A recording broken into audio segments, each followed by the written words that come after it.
Clip number 5، اس میں انشاءاللہ آپ سورہ بقرہ کی آیت نمبر 7 سے 9 تک کی تلاوت، ترجمہ اور تفسیر صراط الجنان سنیں گے۔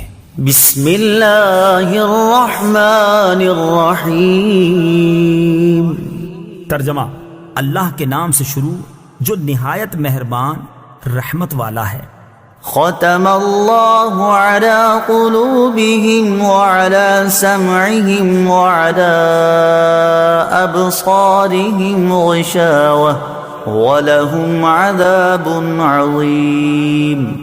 ترجمہ: اللہ نے ان کے دلوں پر اور ان کے کانوں پر مہر لگا دی ہے، اور ان کی آنکھوں پر پردہ پڑا ہوا ہے، اور ان کے لیے بہت بڑا عذاب ہے۔ ختم اللہ نے مہر لگا دی۔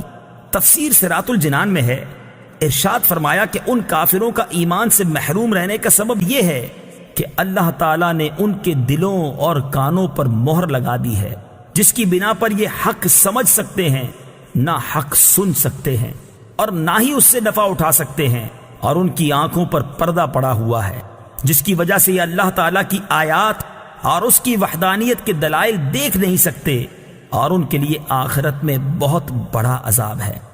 بعض کافر ایمان سے محروم کیوں رہے؟ یہاں یہ بات یاد رکھیں کہ جو کافر ایمان سے محروم رہے ان پر ہدایت کی راہیں شروع سے بند نہ تھیں، ورنہ تو وہ اس بات کا بہانہ بنا سکتے تھے، بلکہ اصل یہ ہے کہ ان کے کفر و عناد، سرکشی و بے دینی، حق کی مخالفت اور انبیاء کرام علیہ السلام سے عداوت کے انجام کے طور پر ان کے دلوں اور کانوں پر مہر لگی اور آنکھوں پر پردے پڑ گئے۔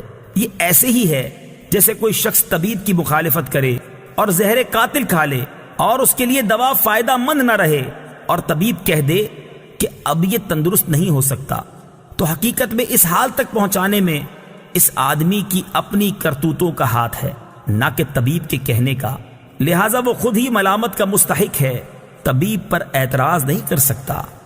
وَمِنَ النَّاسِ مَن يَقُولُ آمَنَّا بِاللَّهِ وَبِالْيَوْمِ الْآخِرِ وَمَا هُم بِمُؤْمِنِينَ۔ ترجمہ: اور کچھ لوگ کہتے ہیں کہ ہم اللہ پر اور آخرت کے دن پر ایمان لے آئے ہیں، حالانکہ وہ ایمان والے نہیں ہیں۔ وَمِنَ النَّاسِ مَن يَقُولُ، اور کچھ لوگ کہتے ہیں۔ تفسیر صراط الجنان میں ہے، اس سے پہلی آیات میں مخلص ایمان والوں کا ذکر کیا گیا جن کا ظاہر و باطن درست اور سلامت تھا، پھر ان کافروں کا ذکر کیا گیا جو سرکشی اور عناد پر قائم تھے، اور اب یہاں سے لے کر آیت نمبر 20 تک منافقوں کا حال بیان کیا جا رہا ہے، جو کہ اندرون خانہ کافر تھے اور اپنے آپ کو مسلمان ظاہر کرتے تھے۔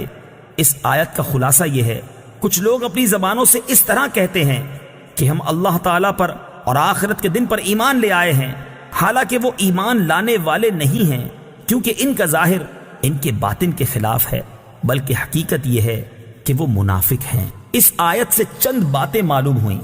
نمبر 1، جب تک دل میں تصدیق نہ ہو اس وقت تک ظاہری اعمال مومن ہونے کے لیے کافی نہیں۔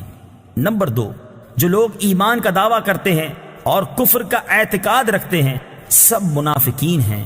نمبر 3، یہ اسلام اور مسلمانوں کے لیے کھلے کافروں سے زیادہ نقصان دہ ہیں۔ وَمِنَ النَّاسِ، اور کچھ لوگ، تفسیر صراط الجنان میں ہے، منافقوں کو کچھ لوگ کہنے میں اس بات کی طرف اشارہ ہے کہ یہ گروہ بہتر صفات اور انسانی کمالات سے ایسا عاری ہے کہ اس کا ذکر کسی وصف و خوبی کے ساتھ نہیں کیا جاتا، بلکہ یوں کہا جاتا ہے کہ کچھ لوگ ہیں۔ اسی لیے انبیاء کرام علیہ السلام کو محض انسان یا صرف بشر کے لفظ سے ذکر کرنے میں ان کے فضائل و کمالات کے انکار کا پہلو نکلتا ہے، لہٰذا اس سے اجتناب لازم ہے۔ اگر آپ قرآن پاک مطالعہ کریں تو معلوم ہوگا کہ انبیاء کرام علیہ السلام کو صرف بشر کے لفظ سے ذکر کرنا کفار کا طریقہ ہے، جبکہ مسلمان انبیاء کرام علیہ السلام کا تذکرہ عظمت و شان سے کرتے ہیں۔ يخادعون اللہ والذین آمنوا وما يخدعون الا انفسهم وما يشعرون۔ ترجمہ: یہ لوگ اللہ کو اور ایمان والوں کو فریب دینا چاہتے ہیں، حالانکہ یہ صرف اپنے آپ کو فریب دے رہے ہیں اور انہیں شعور نہیں۔ یخادعون اللہ، وہ اللہ کو دھوکہ دینا چاہتے ہیں۔ تفسیر صراط الجنان میں ہے اللہ تعالیٰ اس سے پاک ہے کہ اسے کوئی دھوکہ دے سکے، وہ تمام پوشیدہ باتوں کا جاننے والا ہے۔ یہاں مراد یہ ہے کہ منافقوں کے طرز عمل سے یوں لگتا ہے کہ وہ خدا کو فریب دینا چاہتے ہیں، یا یہ کہ خدا کو فریب دینا یہی ہے کہ وہ رسول اللہ صلی اللہ تعالیٰ علیہ وسلم کو دھوکہ دینا چاہتے ہیں، کیونکہ حضور پرنور صلی اللہ تعالیٰ علیہ وسلم اللہ تعالیٰ کے نائب اور خلیفہ ہیں، اور انہیں دھوکہ دینے کی کوشش گویا خدا کو دھوکہ دینے کی طرح ہے۔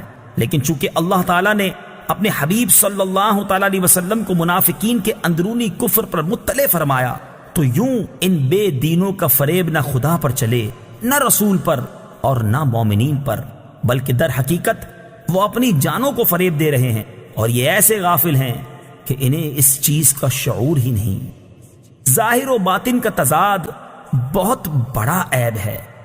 اس آیت سے معلوم ہوا کہ ظاہر و باطن کا تضاد بہت بڑا عیب ہے۔ یہ منافقت ایمان کے اندر ہو تو سب سے بدتر ہے، اور اگر عمل میں ہو تو ایمان میں منافقت سے تو کمتر ہے، لیکن فی نفس ہی سخت خبیث ہے۔ جس آدمی کے قول و فعل اور ظاہر و باطن میں تضاد ہوگا تو لوگوں کی نظر میں وہ سخت قابل نفرت ہوگا۔ ایمان میں منافقت مخصوص لوگوں میں پائی جاتی ہے، جبکہ عملی منافقت ہر سطح کے لوگوں میں